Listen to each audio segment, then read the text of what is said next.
The champagne glasses clinked around me as I stood at the reception hall, my hand trembling slightly against Christine's. We'd just exchanged vows an hour ago, and the warm June sunlight streaming through the windows felt like a blessing.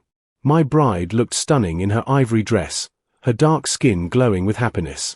Then my father, Andrews, pushed back his chair with a screech that silenced the room of 200 guests.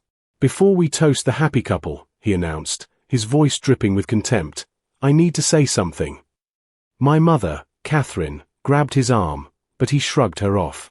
My stomach dropped. Andrews had been drinking since the ceremony started, and I'd seen that look in his eyes before, pure vindictiveness. "This marriage won't last a year," he declared, pointing at Christine and me. "My boy's marrying beneath him. She's got no family money, no connections, nothing. Just a pretty face and a teaching degree."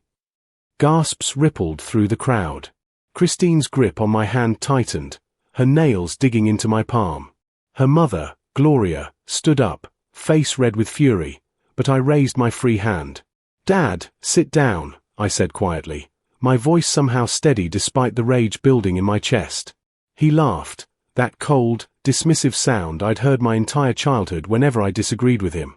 "You'll see, Mark. You'll come crawling back when this falls apart." The room held its breath as I looked at my father, really looked at him, and saw something I'd never noticed before: fear. He was terrified I'd actually be happy. I picked up my champagne glass, my hand no longer shaking. "Thank you for that, Dad," I said, loud enough for everyone to hear. "You've just given us the greatest wedding gift, motivation to prove you wrong." The room erupted in applause, and I turned to Christine, kissing her deeply while my father stood there, face purple with anger. He stormed out, my mother trailing behind him, apologizing to guests as she went. My best man, Clifton, grabbed the microphone. "Well, damn. That's one way to make a wedding memorable," he joked, breaking the tension. Laughter filled the room, genuine this time. But inside, I was calculating. This wasn't just about my father's alcohol-fueled outburst. This was about control, about him losing his grip on my life. He'd never approved of Christine because she wasn't Vanessa Harrington, the daughter of his business partner. Christine's younger brother, Tell, approached me later during the reception. "Your old man's always been like that?" he asked, eyebrows raised. I nodded. Since I was 10, and told him I wanted to be an architect instead of joining his construction company. Tell whistled low. "Man, that's cold. But you handled it perfectly." The party continued, but I couldn't shake the image of my father's face, not the anger, but what came before it. That flash of fear. What was Andrews really afraid of? I'd spend the next 15 years finding out, and the answer would destroy him completely. 5 years into our marriage, Christine and I had built something beautiful. We owned a modest 3-bedroom house in Oak Park. I'd just made junior partner at Richardson & Associates Architecture, and Christine had been promoted to assistant principal at Douglas Elementary. We'd proven my father wrong in every way that mattered, but he'd never acknowledged it. He barely spoke to us at family gatherings, and when he did, it was always backhanded compliments. "Still together, I see," he'd said at Christmas dinner last year, his tone suggesting disappointment rather than surprise. My mother would apologize later, privately, always making excuses. "He's under a lot of stress with the business," she'd say. But I'd stopped caring about his approval. Then one Tuesday evening, my phone rang. My mother's name flashed on the screen. "Mark, honey, we need to talk about your father." Her voice was tight, controlled, the same tone she'd used when I was 12 and she told me my grandmother had died. "What's wrong?" I asked, putting down my sketch pencil. "He's been having an affair. For 3 years." The words hung in the air like smoke. I found emails, hotel receipts, everything. "I'm filing for divorce." I should have felt vindicated, but instead, I felt oddly hollow. "Mom, I'm sorry," I said. "Don't be," she replied, her voice stronger now. "I should have done this years ago. But Mark, there's more. His mistress is Vanessa Harrington. The woman he'd wanted me to marry. The woman he'd thrown in my face for years. My father had been sleeping with her while married to my mother. The revelation about Vanessa Harrington hit me like a freight train. Suddenly, his behavior at my wedding made horrifying sense. He hadn't been disappointed in my choice, he'd been protecting his own secret. If I'd married Vanessa like he wanted, his affair would have been impossible. My happiness had threatened his selfish plans, so he tried to sabotage it. "How long have you known?" I asked my mother. I suspected for a year, but I confirmed it 2 weeks ago. Her husband, Richard, called me. He'd found text messages. My mother's voice cracked. "They've been planning to leave us both and start over. Can you believe that? After 32 years of marriage, he's willing to throw it all away for a 42-year-old woman who's just as married as he is." Christine walked into the room, saw my face, and immediately sat beside me. I put her on speaker. "Mrs. Catherine, I'm so sorry," Christine said softly. My mother laughed bitterly. "Don't be, sweetheart. I'm finally free. But I'm calling because your father doesn't know I know yet, and I need your help with something." My pulse quickened. "What kind of help?" "I want you at the house this Saturday when I confront him. I need witnesses, and I need him to see what is lost. Bring Christine. Let him see the marriage he mocked thriving while his crumbles." There was steel in her voice I'd never heard before. "Consider it done," I said. Saturday couldn't come fast enough.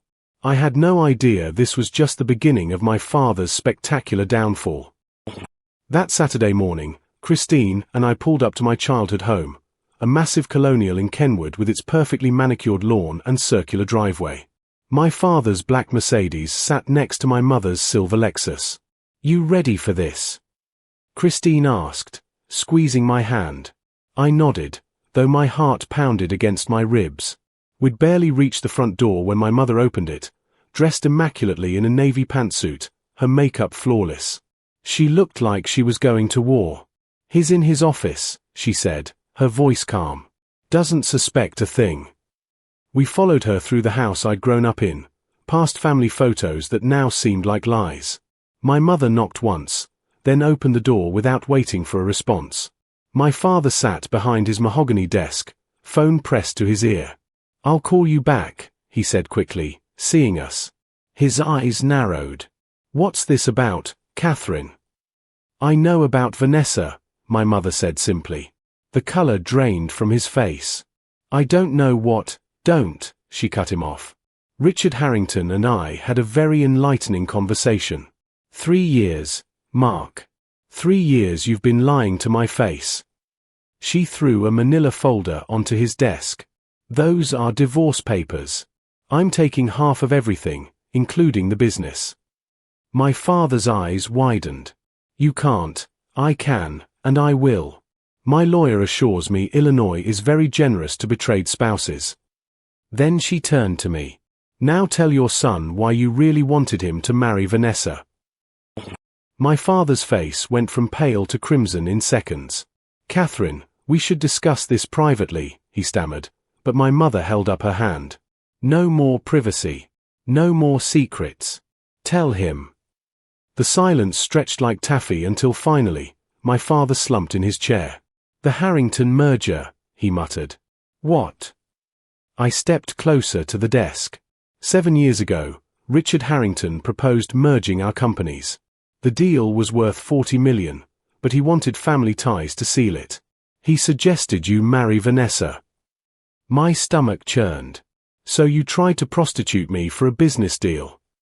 "It wasn't like that," my father shouted, standing up. "It was strategic. You would have benefited too. But you had to go and fall in love with." He stopped, glancing at Christine. "Say it," I challenged. "Finish that sentence." My father's jaw clenched. "Someone who couldn't help your career." Christine stepped forward, her voice deadly calm. "Someone black enough for you, Mr. Williams? Because I noticed Vanessa's lighter skinned than me. Or was it just that my family didn't have money?" My father said nothing, which was answer enough. "Jesus Christ," I breathed. "You've been sleeping with her since the merger fell through, haven't you? When I refused to marry her, Richard cancelled the deal, and you blamed me. My mother nodded. The affair started 6 months after your wedding. He's been punishing you ever since for choosing love over his ambitions. The pieces fell into place like a nightmare puzzle. Get out of my house, my father said, his voice low and dangerous. It's my house too, my mother replied coolly, for another 60 days. Then it goes on the market, and we split the proceeds. But there's more you should know, Mark. She pulled out her phone and began reading. Vanessa Harrington sent you an email last Tuesday. Quote, Richard's lawyer says I'll get at least half his assets. Combined with your share from Catherine, we'll have enough to retire to Boca like we planned. The betrayal on my father's face would have been satisfying if it wasn't so pathetic. She wouldn't what? Use you the same way you used everyone else.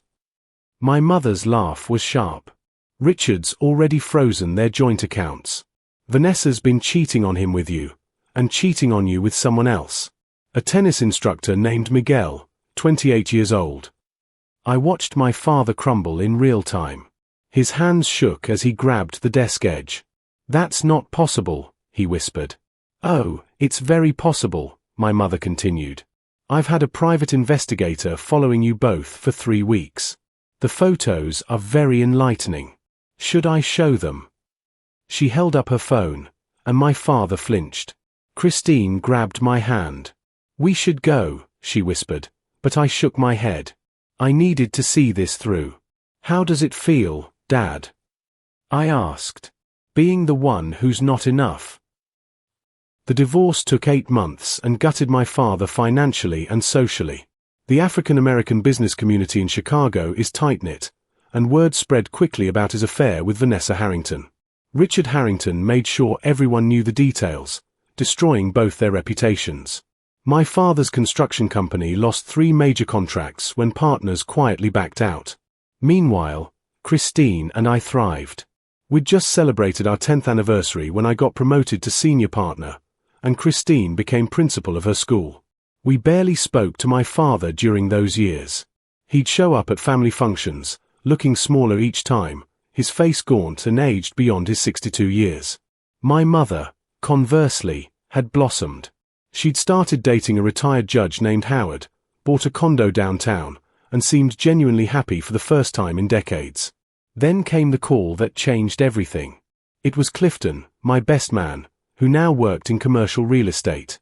Mark, man, I got some news about your father, he said, his voice tight. He's losing the business. Filed for bankruptcy protection last week. My heart sank despite everything. What happened? Lawsuits. 3 former clients are suing for faulty construction.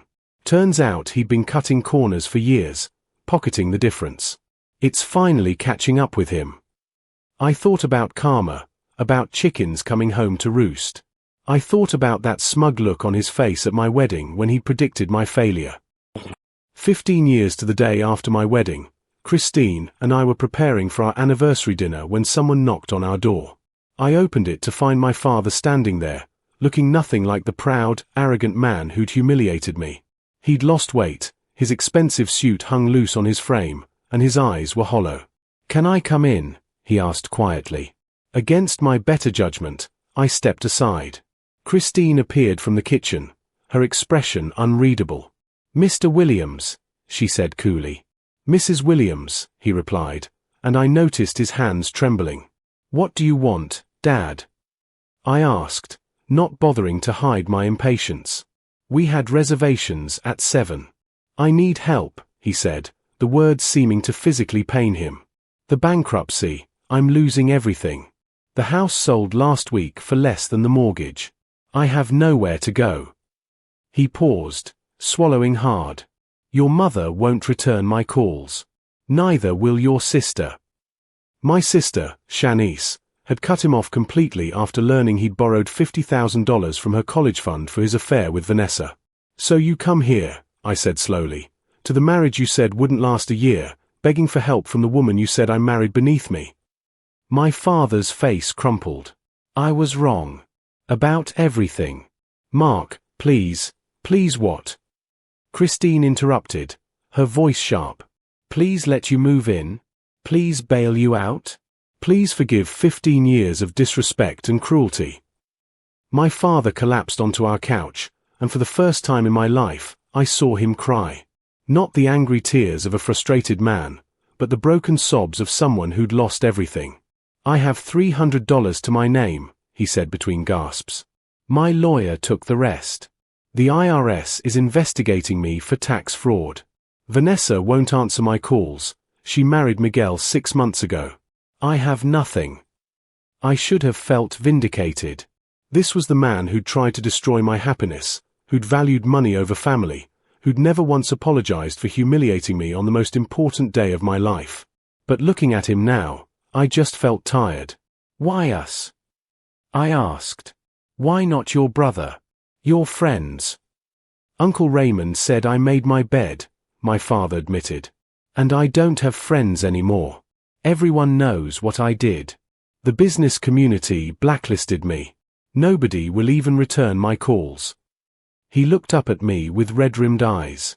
You're the only one who might show me mercy I don't deserve. Christine sat beside me, her hand finding mine.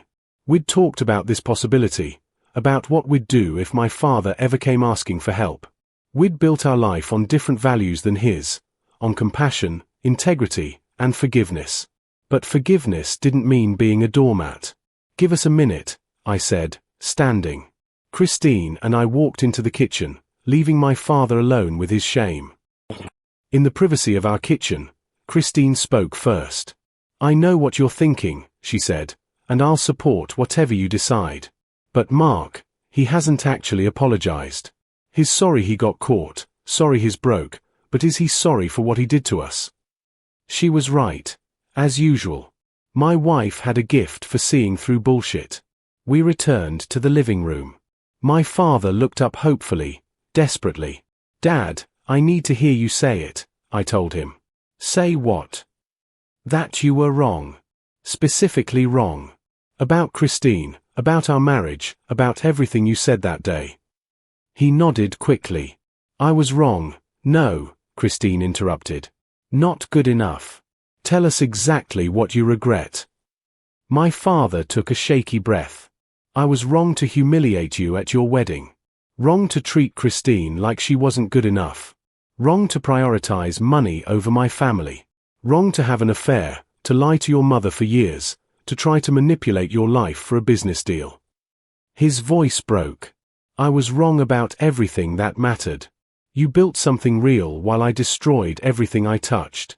Your marriage is stronger than mine ever was. Christine is a better partner than I deserved. And you, Mark, you're a better man than me. The words hung in the air. I looked at my wife, and she gave me a small nod. You can stay, I said finally. But, I continued, watching my father's relief freeze on his face, there are conditions. Non-negotiable ones. I pulled out my phone and opened the Notes app where Christine and I had outlined our terms months ago, knowing this day might come. First, you apologize to Mom. Publicly. Not some half-assed sorry, a real acknowledgement of the pain you caused. Second, you get therapy. I'll pay for it, but you go weekly, no excuses. My father opened his mouth, but I held up my hand. Third, you write a letter to Christine's mother, apologizing for what you said about her daughter. Fourth, you help around here, cooking, cleaning, yard work. You contribute. And fifth, I paused, letting the weight of this sink in, you attend our church. Every Sunday. You sit there and you remember that pride comes before a fall. That's it? He asked, disbelief in his voice. That's it. Christine laughed without humor. You were expecting us to humiliate you? To make you grovel? That's not who we are, Mr. Williams. We're not you. The truth of that statement seemed to hit my father like a physical blow. He nodded slowly. I'll do whatever you ask. One more thing, I added.